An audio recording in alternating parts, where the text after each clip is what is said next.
This whole opportunity really arose from the need for better science and math classrooms to actually enhance the whole academic environment and the social sense of place for the community as a whole. So it was a really fascinating evolution.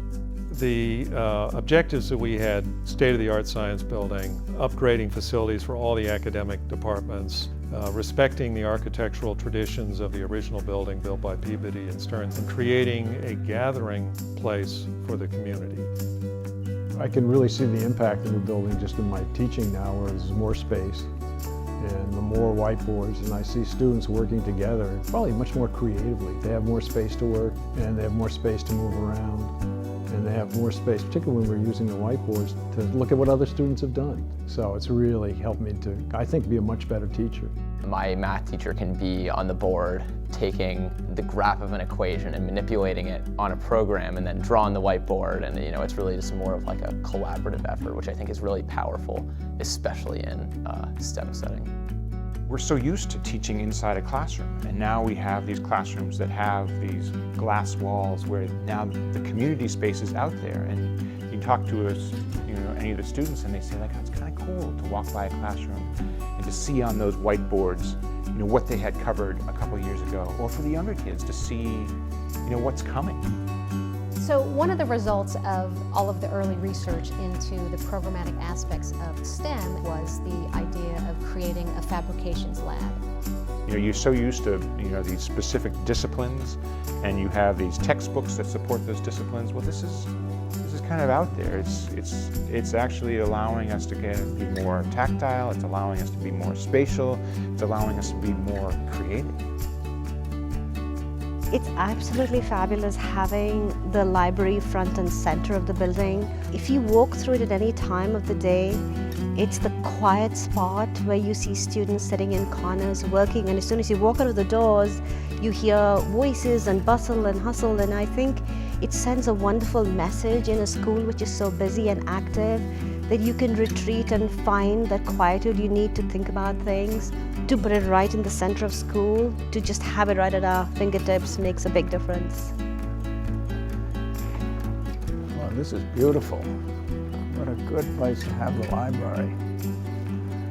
You can see into the classrooms and see what's going on. Oh my goodness. This is wonderful. And this has so many nice spots for students to work and chat. Oh, the views. That's where I'd sit. The number of times that I lay eyes on my advisees has got to have quadrupled at least. And just to say, hey, how's it going in passing, or for them to say, oh, I got a question for you as they go by, I think it's really changed the way that we are communicating. It's basically the hub, and I think it's the center of the school where wherever you are and whenever you have time, you feel like you can go to the forum and hang out or even study there. So it's just an open space that you just always have. Every night I'm either in that chair, that's for more casual time when I don't have like pressing matters. This week I had pressing matters, so I was in the library. I'm always up there. I like being up there. I meet people up there to study. There's like little tables and you can look down and see this whole like forum and see your friends. So like if I saw Adia down here, I might be like, oh, I can go downstairs and say hi to Adia. I really like being able to see all of the classes just walking around. Just really nice to see people instead of seeing walls all the time. Everything really just has glass on the front. You're able to see it and people are able to look out. But it's not really confined when you walk into a classroom. It's really, I'm just stepping into another part of the building that's still connected. I think my biggest fear coming into this was that the classes were going to feel really different and it wouldn't feel like Groton in my last year here, but it's really fit in so seamlessly. There's a wonderful circularity to the schoolhouse now. You see members of different forms and teachers from various departments sitting, working together. The flow of the building and just its very shape sends a clear message of inclusion. To get to my classroom, I take the long way around just so I can go through the space, and as I go past the math and science classes, I see my second form students sitting there. It's just wonderful. Groton's facilities can serve as a symbol for anything. the improvements to the school highlight the possibility for anybody to achieve and excel, opening up the possibilities for those students that didn't have those opportunities, I think fits with what Groton is all about.